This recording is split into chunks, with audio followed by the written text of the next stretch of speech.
বৈষম্য বিরুদ্ধে আন্দোলন যে ছাত্রদের যে বাস স্ট্যান্ডে যে সমবেত হওয়া শান্তিপূর্ণ সমাবেশ, সেইখানে গুলি করা, আগ্নেয়াস্ত্র গুলি করা এবং শটগান দিয়ে, রিভলভার দিয়ে, পিস্তল দিয়ে গুলি করাটা এবং এই গুলির এই অস্ত্রের যে যোগান্ততা আজকের আসামি 13 নম্বর এমপি। এবং নট অনলি দ্যাট, এই 4 তারিখের আগে 3 তারিখে রাতে ডিসি সাহেবের বাসায় একটা মিটিং হয়েছে, সেখানে কে কীভাবে আঘাত করবে, কে অস্ত্র দেবে, কে কোথা থেকে হামলা করবে, এই ডিসিশনের সে মাত্র 4 জন লোক ছিল, তার মধ্যে যে মূল পরিকল্পনা ছিল সে।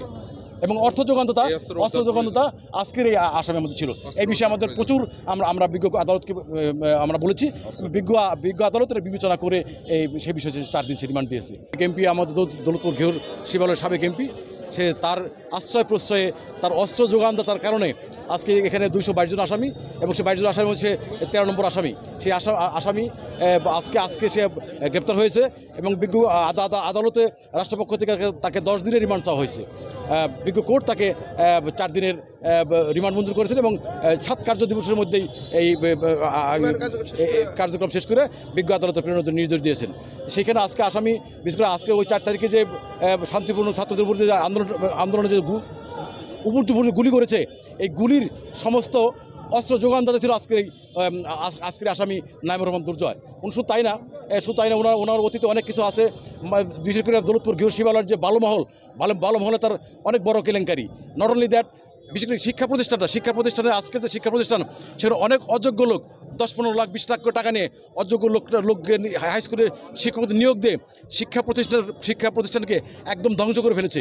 সেখানে শিক্ষার কোনো আর মানে সুযোগ আর নেই, ভালো টিচার নেই সেখানে। নট অনলি দ্যাট, আপনারা জানেন অনেক পত্রিকা আসছে যে সে ক্রিকেট বোর্ডের সেখানে পরিচালক পদে দুবার জোর করে সেখানে পরিচালক পদ নিয়ে ক্যাসিনো সম্রাট হিসাবে সে পরিচিত। কাজেই আমরা রাষ্ট্রপক্ষ থেকে আমরা যথেষ্ট বিরোধিতা করেছি এবং রাষ্ট্রের কথা বিবেচনা করে, রাষ্ট্রের স্বার্থ বিবেচনা করে বিজ্ঞ আদালত তাকে 4 দিনের রিমান্ড মঞ্জুর করেছে। আশা করি আমরা খুব দ্রুত ন্যায় বিচার পাবলিক আমাদের দেশের জনগণ জানতে পারবে।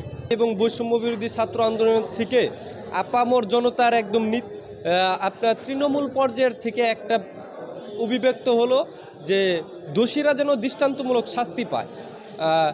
প্রশাসন এত দেরিতে হয়েও যে গ্রেফতার করছে তার জন্য ধন্যবাদ, কিন্তু আমরা চাই এই সরকার এবং প্রশাসনের কাছে চাই তাদেরকে যেন যথাযথভাবে দৃষ্টান্তমূলক একটা শাস্তি প্রদান করে।